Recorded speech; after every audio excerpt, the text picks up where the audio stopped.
this one. It's over. Whoa, what are you doing there, buddy? Nothing, man. Go ahead and Come just... on, let me see. No, we're good. Go ahead, Oh, go ahead. Count me in.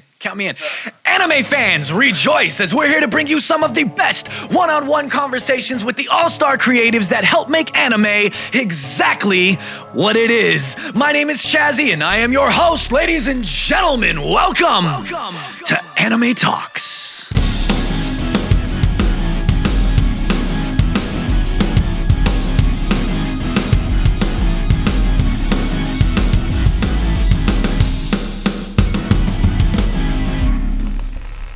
I couldn't be more excited to sit down with this gentleman on the show today. This man has an extensive voice acting list where he has helped bring to life some of our favorite characters across TV series, films, anime, and video games. From many variations of Mobile Suit Gundam to Knuckles and Eggman and iterations of Sonic the Hedgehog. From Wolverine and Venom for Marvel projects to being the OG over 9,000 for Dragon Ball Z. I introduced him at the 2022 Anime Pasadena Convention, and I'll introduce him again at this year's Anime Las Vegas. He is my favorite Death Note Shinigami. Ladies and gentlemen, join me in welcoming Ryuk himself, Brian Drummond. That was an intro. Love it, man. Love it. Amazing. So Thank you, man. Here. Thank you, man. How you doing? How's life been treating you so far? It's been treating me well. Absolutely great. Like I said, just another big con this weekend.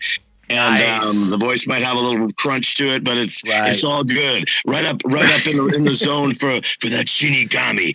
There you go. Definitely, man. No, I feel you, man. I'm getting over a little bit of a cold, so I'm trying to power through it and get to the usual me, man. So I thank you for being here, man. I know you're up in Canada and everything, so we got the time difference and everything, so we'll try not to keep you too late so you can hopefully get your rest. I know you got big days ahead of you like always, man, so I thank you for being here. So I got to ask you, man. I'll jump right into it, dude. Sure. Dragon Ball, Death Note, Inuyasha, Pac-Man, Sonic the Hedgehog, Ratchet and Clank, Iron Man, Spider-Man, Wolverine, some of the projects in a long list that you've been a part of. And you've been doing this for quite a long time now, providing so much joy for all of us fans, dude. But I want to know, as many of us do, what exactly started this journey into voice acting for you? Like, where and how did it all start? Yeah, that's always a great question. As performers, and you probably know this, just working in entertainment, it's kind of like, to me, like working in construction. You got to have a belt with a lot of different tools in it to make a living. And you're always looking for, well, maybe I got to do a little plumbing today. Maybe I have to do a little carpentry. Maybe I'm going to have to do a little electrical, and you're trying to get a little bit better at everything. I mean, I trained in theater, and, I thought I was going to, you have the visions of Broadway and stage, but man, I can't sing that well, and my dancing is garbage. So I'm not a 3-hit wonder. I'm like a 1. It's my voice and acting skills.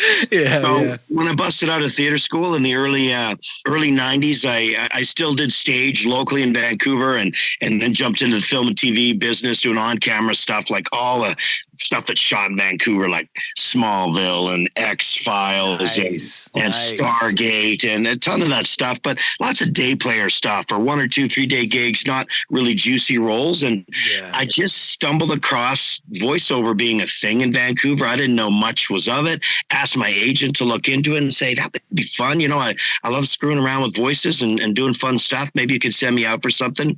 I went out for my first audition when Mainframe was casting Reboot, and they were looking for the role of Bob. That was done here in Vancouver, and I did not get the role, but I loved the process. But my very next audition was for G.I. Joe Extreme, and I landed one of the leads on it was Sue Blue directing it, and she's director of so many great series, Teenage Mutant Ninja Turtles, all kinds of stuff, Beast Machines, Beast Wars, and I landed on that show with her, and just being in the room with a bunch of performers that were just doing amazing things made me say, I want to do more of this, and I just started pushing my agent. So whenever you see even a sniff about a show that's voiceover or animation in any way, I want to be involved. So I was still going out for TV gigs, but and stage stuff, but I wanted to be involved. And shortly after G.I. Joe Extreme. I landed this weird thing called anime. I didn't know what it was. And it was this weird, crazy alien guy who had his planet named after him. And he was a prince. He was egotistical, but he was kind of diminutive in size, super powerful. And his name was Vegeta. I don't know what it was. And I threw down a track for that. And who knows what that is, you know? I'm telling you, in 1994, nobody knew what this stuff was. Right.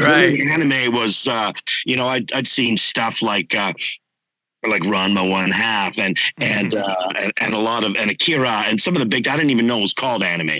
I just thought it's a cool cartoon done in another country. A Speed Racer, I didn't know what that stuff was. That it had a name. Speed Racer. Good call right there. I caught that. That's a good one. And that's where it started. And I just fell in love with it with those first couple of shows. And by the early 2000s, I was so busy doing every kind of project. I had to drop working in film and TV because I just couldn't find days in the week to even do it.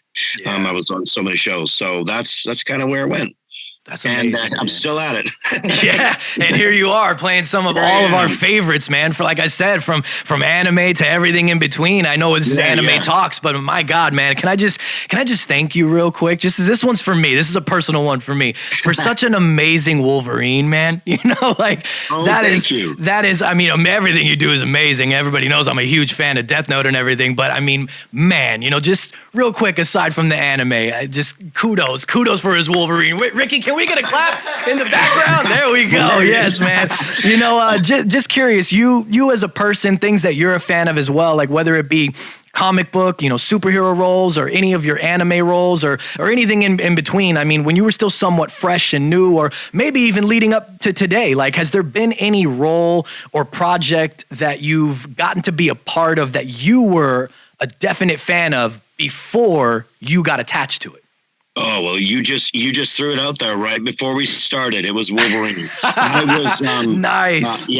My favorite Marvel character always it was Wolverine. And when I landed that role, it was sort of like just hitting this top note for me. Like I never thought I'd have the opportunity to see my voice coming out of that character in those motion comic series we did. I think about 5 movies, and I just loved it. It was sort of like this peak, and I'm like, where do you go from here? But it is one of those things. For someone who loves doing voice, to be able to have a chance, sometimes just to be on a show, like maybe to work for Marvel might be a thing, or to work for Disney or whoever it may be, but to actually work for Marvel and do the character that was always your favorite is just was the top for me. And I it's almost like I couldn't go further than that. But I've been on so many great projects even since. I don't know. I just feel blessed to be able to have so much fun that I do doing what I do, and still have a voice that works, and hopefully my larynx doesn't fall out anytime soon, and AI doesn't take over for me and take all my work away. I don't know. Exactly. I hope that never happens either, man, because you are phenomenal in everything that you do. And it's crazy that you say Wolverine as one of your picks. I didn't know you were going to say that. So that wasn't like a secret setup to the, segue to the next question. I had no clue you were going to say that. But just to piggyback off that as well, same with me, man, when it comes to like Marvel things. My dad was actually a giant Marvel fan, always a comic book fan and everything. And he actually is the reason why I'm such a nerd that I am today and into all the things that I am into today. And great. One of the first things that he ever introduced me to what that I can recall at least was the X-Men. And then specifically Wolverine as well. Yeah. So that always holds a special place in my heart. He's always a favorite. And then it's just funny that I'm talking to you about this because also same thing. I'm going off script here. This is just personal. You and I. We're just having a conversation now. I'm also like a giant Sonic fan and everything. Oh, and cool. So like all your roles in Sonic, and it's especially Sonic Prime, which I know are this one's for me. Are you currently continuing the part 2 of Sonic Prime, or is that already done? Oh yeah, Can you talk about it or no? I can't talk about anything plot related, but it's right. There's more than 8 episodes. I'll tell you that much. We there should be 24 coming out this year. So that's kind of like three seasons, I guess, of it. Will appear on Netflix. I'm not sure the dates for season 2 or season 3, but I think they're, what I'm hoping is that they're just trying to all come out this year. So kudos on a job well done, and to everybody involved in Sonic Prime. It's fire. It is awesome. It is just so well put together, everybody. Such a fantastic fan base. I mean, I got to admit, all of us, you get nervous. That's probably the first project in a long time that I was ever nervous about. I was excited and just pumped to get it, but I was nervous too, because the Sonic fan base can be pretty ravenous about about what they want to hear and want to see. And there's been so many great performers before me, many based out of Vancouver, like Long John Baldry was the very first Eggman up here in Vancouver. And then, of course, Gary Chalk did a version, and he's from Vancouver. Jim Carrey, Canadian, and myself. So, and Mike recently doing it for like 20 years, and it was phenomenal. I'm just, my worry was, I have to make sure it's me. I'm not copying something someone else did, but it's my version, but also lives up to what this property is and what that character is. So, man, I was always in my head about it previous to every recording session, and asking the directors to give me extra takes on stuff when I thought it could be better, and hoping that it all came together well. And I think I had great castmates on it that have pulled it together. And of course, Wild Brain did a great job on the animation. It looks really nice too. Definitely. I remember when I watched the first episode, I was like, this has no business being this good. Like, it's so good. Like, this is amazing. So, I mean, kudos on a job well done to everybody on Sonic Prime and yourself, man. It's just, I'm a big fan of that. Sonic Shadow?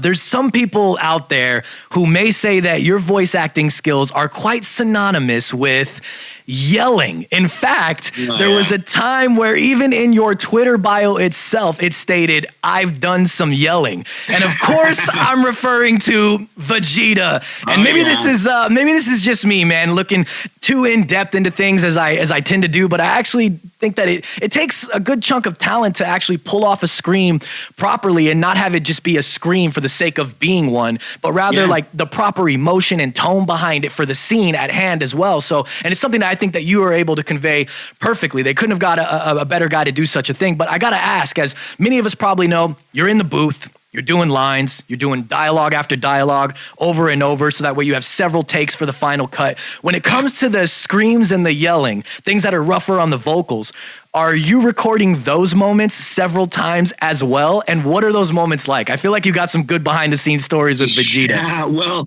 that's a great question. And there are multiples of them. When you're doing a prelay show, which is not dubbed like anime is dubbing, but prelay, we record the show just like when I was doing any kind of screaming for Eggman. That's recorded, they animate it after. So if you have a good director that knows this is going to trash Brian, I'm not going to ask him for too many. Let's try and get it. I'll tell them how long we need it and how many times. Maybe you get a couple takes if it was too long, too short. Right. So they have something in the mix to work with.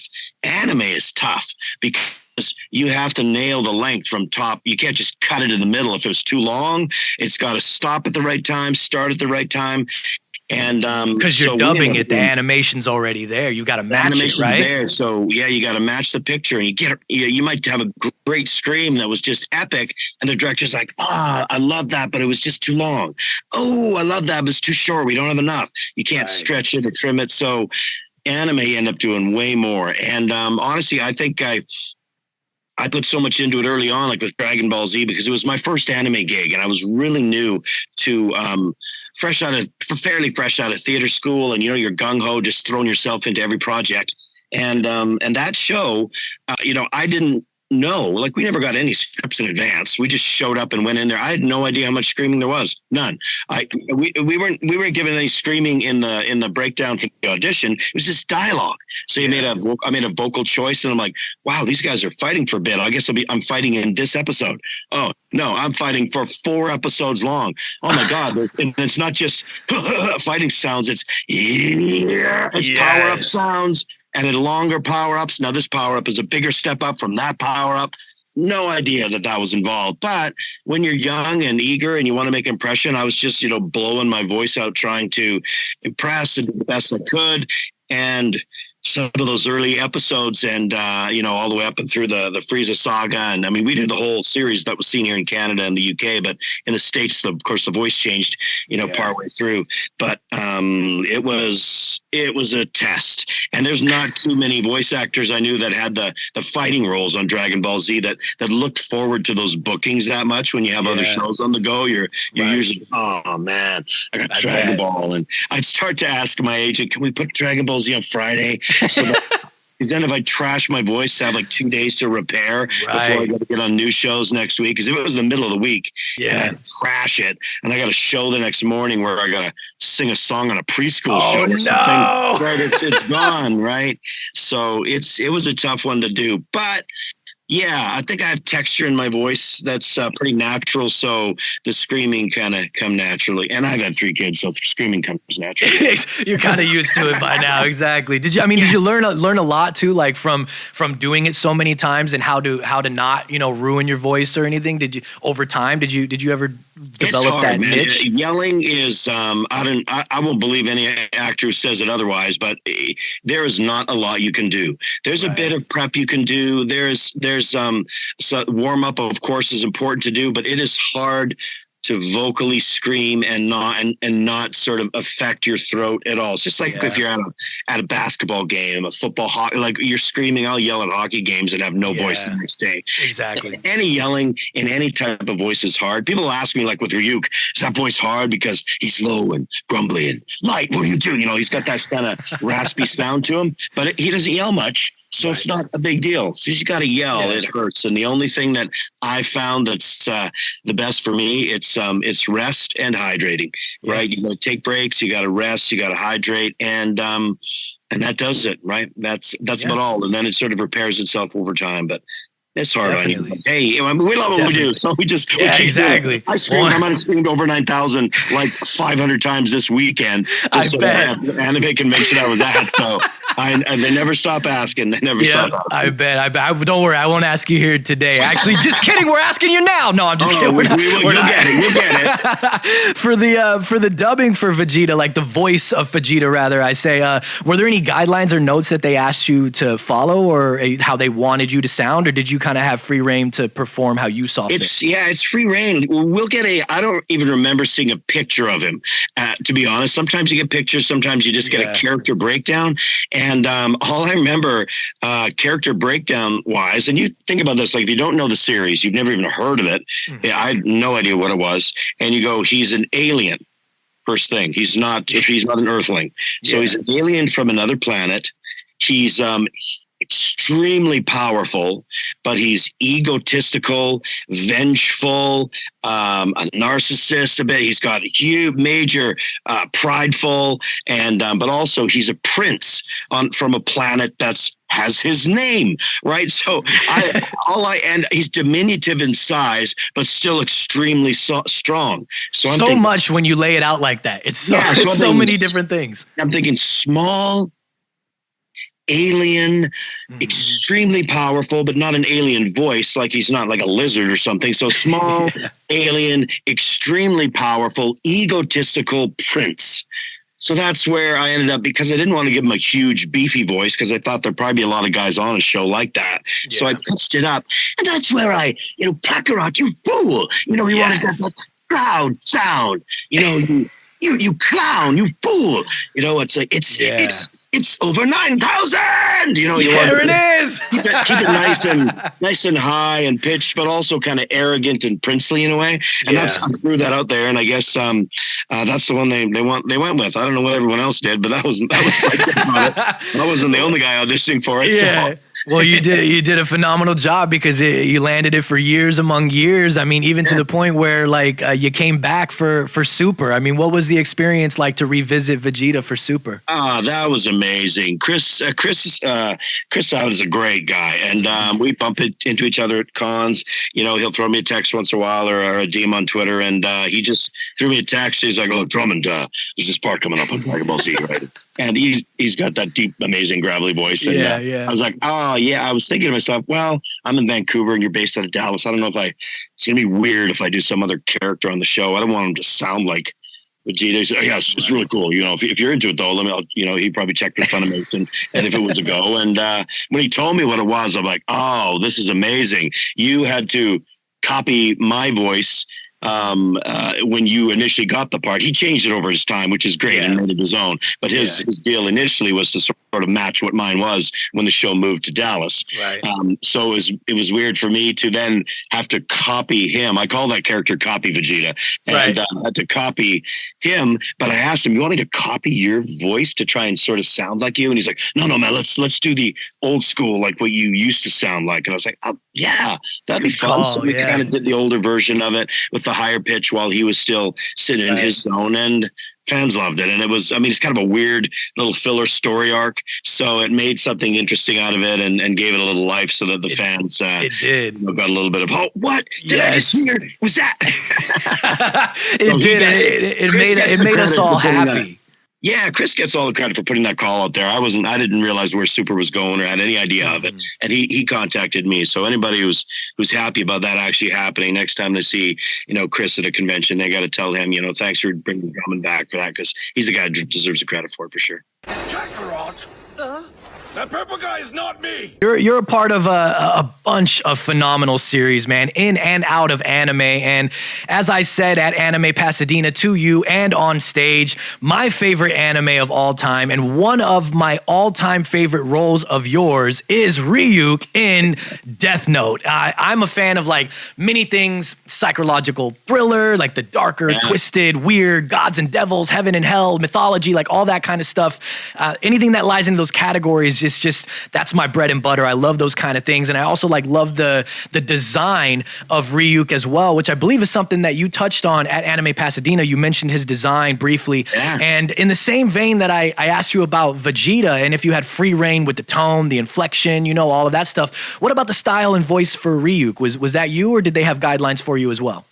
Not too many, and that's a wild story as well. I've told a couple times, and it's because I wasn't asked to read for that character. I didn't even know he's in the show. We get these sides from our agents, and I was going out for Light's dad and a couple of the other detectives and a few other roles that I was reading for. I didn't see any visuals. They just sent the sides, no pictures, because they didn't want anything to get disseminated about the show. Right. And then when I showed up at Ocean Studios and I was looking, that's when they put the pictures up on the wall. So if you show up a little earlier, you can have a chance to get a visual on what your guy looks like that you make some choices for.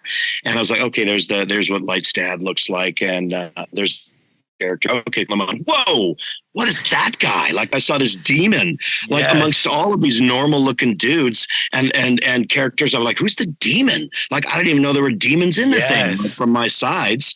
So I asked my other roles, but when I was in there, I asked the director, "There's this freaky looking demon out there. Can I read that guy too? Will you let me just put something down for him? I know it's short notice, so I didn't prepare anything." And he said, yeah, here's the sides. Yeah, take it out for 5 minutes, have a look at it. All I might play for you from the Japanese is the character has kind of a weird laugh. I don't want you to copy it, but he has a chuckle of his own, and I'll play that for you after you get an idea of something in 5 minutes and come in. I had 5 minutes to think of something. And then I went in, did the audition. He played me a little bit of the Japanese, and I heard sort of the raspy tone and sort of that laugh and how it kind of starts with the breath. And that's sort of where my jumping off point for the idea was where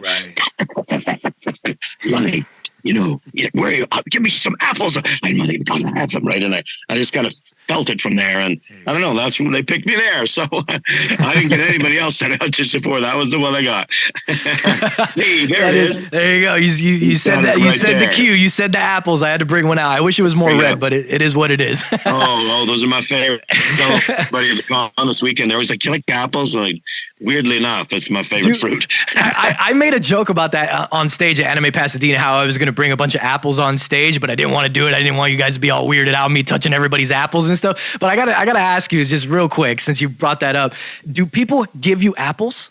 Does that happen? I've been quite before, but I think most people are kind of aware because of, COVID went around and all this stuff that was happening. Exactly. That I used to pre-COVID be at cons and people be bringing you like, oh, here, I'll buy you a donut. That's probably like bringing treats and stuff. It's a little less often though, because I think people realize, they're probably going to throw it out. But I've been given apples before, and dude, I take them back to my hotel room, I walk. Eat every damn one, Yeah, exactly. I bet. I'm on no pun intended to the fact that it's Death Note and everything, but I'm also on this like apple kick lately. I've just been eating apples. I've been trying all different kinds of apples and seeing which ones I like the most. It's good for you. It's such a great. It's so weird. I love this. I don't know. There's something about. He's such a sinister character, and he's just sort of watching what's happening, and he's this death god, but then they introduce what he loves the most is sort of the most thing. Yes, is the apple. It's very, I love how it's kind of very Disney Snow White, right? Like the most evil witch presents the most something you'd be the least afraid of is like a piece of fruit like an apple. And that, I just love that sort of contradiction that they gave him, because so many people, you could find him intimidating, but that makes him seem almost cute and lovable, right? In a way that you're sort of you're endearing because of that, right? Yeah, that's a funny observation, because I kind of thought the same thing. And you mentioned that, and you also mentioned when you first saw him, like this demon-looking character, and he is, you see this like tall, skinny, big-eyed, sharp-toothed, pale, like freaky-looking character that is Ryuk, and you think like things are about to be on the spookier side, the creepy side. Well, there definitely are elements of that all littered throughout Death Note. As the series does carry on, though, you come to realize that Ryuk also kind of has like a comedic side to him as well, and is somewhat the comedic relief character on the show at times, and which is something that I was actually taken aback by at first when I first watched it, but then as it went on, I was like, this is kind of funny. It's almost like ironic that he kind of has some jokes. I mean, were you at all taken aback at first by the dialogue of the character? Were you expecting a much... Even in the audition, and the ones that we record shows, like we don't get too many scripts in advance. We do them when we get in there.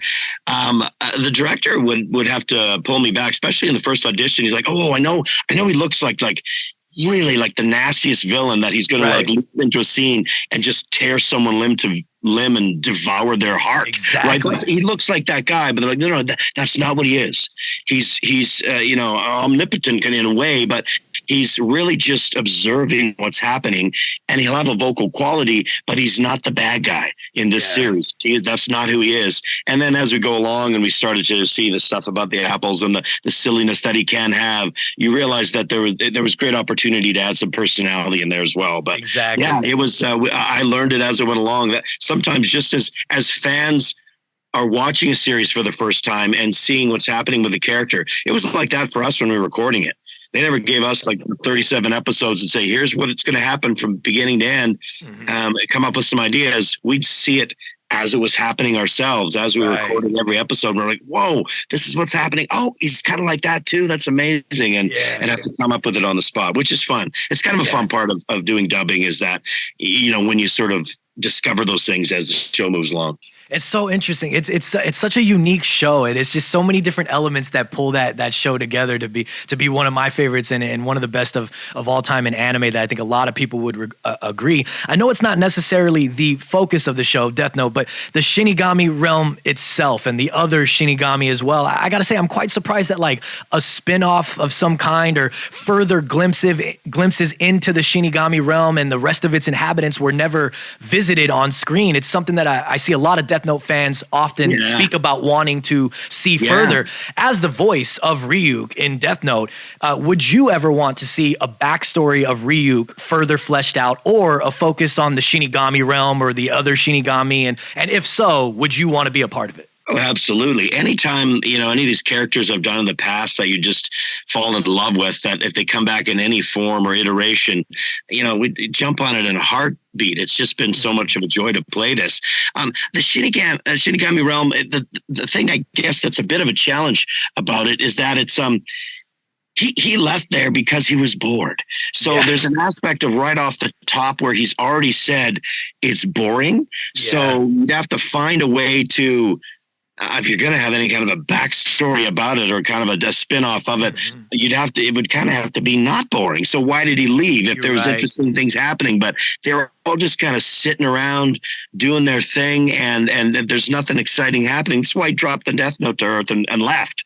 That's where he thought I could find some fun. So, I don't know if that would happen. I'm very interested to see, it should have come to fruition, the Duffer Brothers, the Stranger Things guys, now that they have the IP, as far as I know, that are potentially planning to do a series on it. But what they might do, they might explore a bit more of that. And hey, if they need a voice for Ryuk, I don't see how they couldn't pick CG. you. I don't know. I don't know if you can use a real actor, but if you need a voice, I'm here. They can give me a call.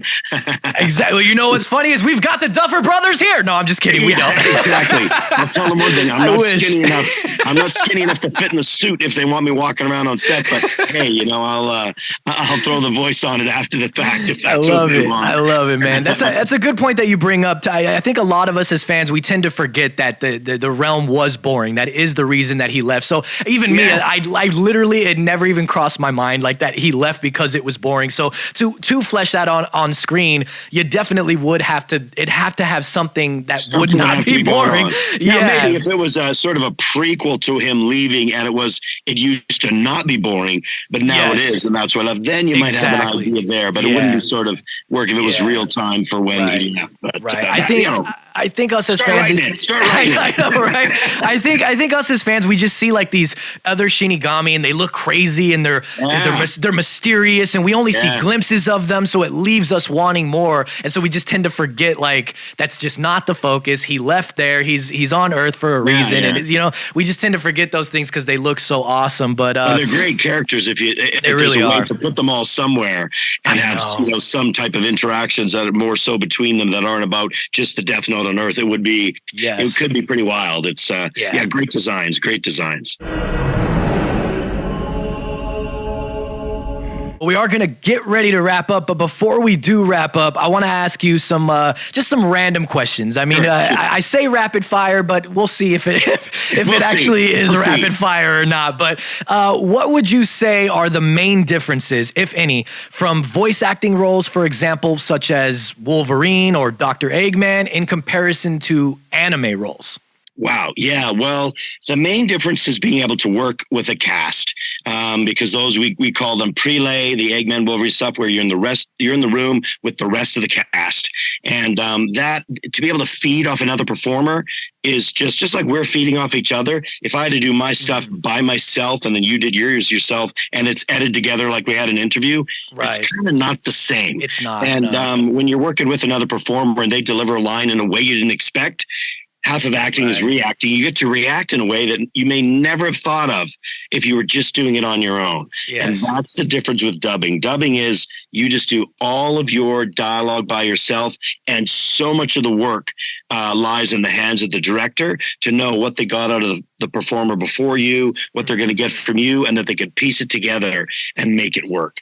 That's the biggest difference, right? And I love working with people. So nothing against anime, but working in isolation, which we've been doing for 3 years now, is not the same as being in the room and just and bantering with another performer and working off their actual vibing off of each other. Today was one of the first days I was in a session with two other actors. One of whom, which is Alessandro. I won't tell you the project. I can't yet. But I was going to say, are we about to get an exclusive right now? Yeah, but it was Alessandro Giuliani who plays L. Oh, yes. We were, and another actor, three of us were in a room doing a prelay show today. And when we left, we said to each other, man, that was fun. But like 3 years since we've been in a room together, just kind of bouncing, stuff off of each other. And we finally got to do it today for the first time. So the first time I've been in a room with two other actors in 3 years. It was amazing. That's so cool. Yeah. That is awesome, dude. In the anime realm, is there any other anime character that you saw that you were intrigued by and thought that you would have loved to portray that character? Oh, wow. That's and if there's not, it's fine. But if there is, that's a great question. I you know what? Because I always when I watch shows and and hear performances, I kind of get drawn into them myself. I never really think, oh, I could have done that better. That would have been me. But like, I don't know why. It never really goes into my mind. I either like the show or don't like the show. But you know, I'm a massive Studio Ghibli fan. Me too. And I've seen so many phenomenal movies. To be part of any of those projects in you know, in any way, even like, you know, to play the dad in My Neighbor Totoro would have been, yes. You know, just out of, you know, shows that I just love. Like I could just see myself, you know, just falling in love with working on projects like that. But That's awesome. There's never been a specific one that I feel like I wish that was mine. Yeah. You're just watching it, you're enjoying it like the rest of us. Yeah. No, I love so much of this stuff, just like the fans, and that's what makes, you know, doing the cons and chatting with you guys so much fun because. I love it too. You know, I'm just as big of a stupid nerd and crazy guy about all this stuff, just like everybody else, right? Definitely, man. Definitely. Stuff all lined up behind you. I got like drawers full of them. I've got like walls behind me here on this side. You know, I bet. Stuff, man. Last one. Do you personally have a top list of your favorite projects that you've been a part of? And the list could be however long you'd like to make it. Top 3, top 5, whatever. Wow. Top projects that I've been a part of. Well, you know, I know, you know, it's not the top versions of it, but because I loved being a part of it, doing those Wolverine films was amazing. Right. That's going to sit up there near the top. For recent work, clearly working on Sonic Prime because it's just such a phenomenal franchise is way up there. Still, and because the fans build so much extra love for it for me, Dragon Ball Z and Death Note are right near the top. I'd say one that I really enjoyed. I wish it would have taken off on TV more. It ended up going sort of straight to DVD. And I was approached about it quite a bit this weekend, but I played a character, which is a huge book series called Geronimo Stilton. Yes. And I played the lead, Geronimo Stilton, in it. We did like 50 or 60 of these episodes that ended up, a lot of them airing international. And here they ended up being DVDs in the Scholastic books that you kind of get in school as a kid. So you could order them. And then I think it went on Netflix for a while, but I loved that show because it had some of the great designers from Disney that did The Great Mouse Detective and did a lot of the artwork on it. Yeah. I thought that some of my favorite type of animation is the stuff that those guys were doing. So those ones are right up there at the top with me. And probably, not that the show was as great, my very first gig working on G.I. Joe Extreme with Sue Blue, who's like an icon director in the industry, was I'll never forget sort of those sessions that I got to do that sort of put me in the path that I'm on. The experience, right? The experience that molded you for the rest of the future to come. Sometimes you walk into something and you're like, oh my God, I want to do this. When you walk out, you're just kind of vibrating with what the movie is, right? And this is it. I found it. This is definitely it. Yeah. Yeah. That's where I felt like I found it, right? Definitely, man. Definitely. Well, Brian Drummond, man, we thank you for coming. I want to give you the floor before we get out of here to say whatever it is that you want to say, plug whatever you want to plug, and let people know where they can find you. Oh, good one. Well, I'm always wandering around Twitter at Brian Drummond VO, and that's Instagram is Brian Drummond VO as well. I hope we're having a big year of running around to conventions this year. We probably have quite a number of them with a bunch of the cast from Death Note. So Brad Swale, who plays Light, and Alessandro Giuliani, who plays Al, Shannon Chan Kent, who's Misa, and myself. We'll be at quite a number of them this year throughout the States. And I'm hoping to, just kind of touch base with as many fans as we can over this run and just sort of soak it all in. So whoever wants to, never feel like you can't. If you see me wandering around or there's nobody at my table and you just want to come up and say hi and just shoot the shit and talk about what you love, do it, man. I'm all in for that, man, and I hope people do, right? Yes, definitely, man. Ladies and gentlemen, if you're gonna be in Vegas, I will promote this one because we have the dates and everything. Anime Las Vegas, April 22nd and 23rd at the Expo. Brian will be there. The cast of Death Note will be there. Hope I'm not breaking any contractual rules right now announcing this too soon, but that's what editing's for, right? Yeah. April 22nd and 23rd at the Expo. Brian will be there. I will be there. We will be having a panel. I will be introducing him, and we will be getting the dirt from the all-star cast that is Death Note. Ladies and gentlemen, let's hear it for Brian Drummond. Thank you. All right. right, let's round this episode out with a segment that we like to call Anime Talks Art Showcase. And this art showcase that we're showcasing today, this piece of art is from Anime Oils on Instagram, and it's keeping with theme of this episode. It is from Death Note. It is light. It is Ryuk. It is actually, let's say that again. It is L. It is Ryuk, and it is light, and it's absolutely awesome, man. It is a 24x48 Death Note oil painting on canvas by Anime Oils, and I just think this thing is beautiful, man. I mean, the way that, it's just awesome. It's almost like exactly like the anime, like the art style and everything, the way that it looks like it could be actually from the anime itself and everything. It's true to the nature of the show and everything. I like how on Light's hair, you kind of got like the red going, which is kind of an ongoing theme in a sense. I don't know if you did that purposely from, Death Note, when things get different and it turns like red and it turns different colors and stuff like that. Like I dig that you did that and everything. You got the colors on his eyes and everything as well. L is looking phenomenal with a little bit of the white for the to add that, what do you call it? Like to add that, like depth, that feel, so it's not just black hair and it doesn't just blend into the nothingness. You know what I mean? I don't know what that's called. I'm looking at Ricky, by the way. For anybody that's watching right now, you have any idea what that's called? It's like an effect. Like an effect. He's got it. The terminology is just down pat, man. It's an effect, ladies and gentlemen. But I dig it. And then, of course, Ryuk and everything. You got the heart-shaped earring as well. Accurate. His eyes red. I mean, it's awesome. It's really awesome. I really dig this. And Anime Oils is also taking commissions and everything. So if you follow them on Anime Oils on their Instagram, you can check out their commissions and check out what they've got. Maybe you could buy something absolutely awesome. Anime Oils, I'm going to go by the email that you have here. I'm guessing that your name is Crystal. Why don't you go ahead and send that on down our way. Just go ahead and just send that on down to Anime Talks, and we'll hang it up in the background, and we'll keep it for good measure in the background there. I think that's something that needs to be done. What do you say? I love it, ladies and gentlemen. Go follow Anime Oils.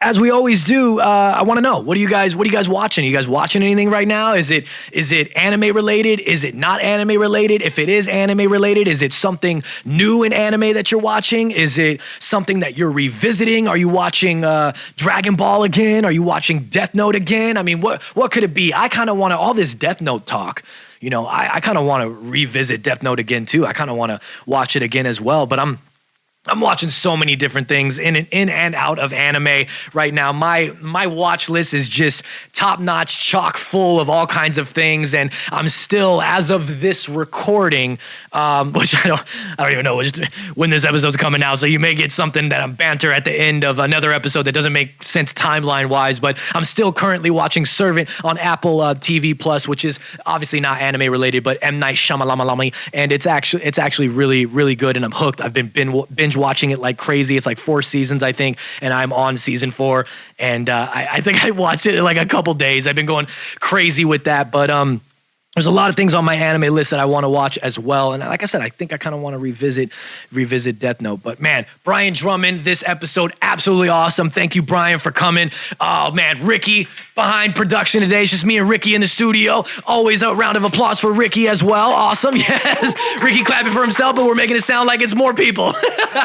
And to everybody tuning in, thank you for watching as well. I have been Chazzy, and I am your host. And if you're looking for me, you can find me on Instagram at IG Hates Chazzy. And if you follow any of my other ventures, you know how I appreciate you from the bottom of my heart. Make sure to follow Anime Fire Official on Instagram, as well as the YouTube where you're watching right here, right now, so you can continue getting live action shows and talk shows like this, and game shows and countdown shows and all the kinds of things that are coming out, such as the Digimon Digidestined show that is out right now. The live action Digidestined series is out right now, episode 1 as of this recording. Hopefully it's not like it's going anywhere. It's still going to be there, but I'm saying if there's more episodes out, who knows? Could be by the time of this recording, but episode 1 of Digidestined is out right now. So like, comment, subscribe on YouTube so you can continue getting all of these amazing things that you get here on Anime Fire, and make sure to share it with all your friends and let them know that we're putting the fire in anime. Drop the mic. Just drop the mic.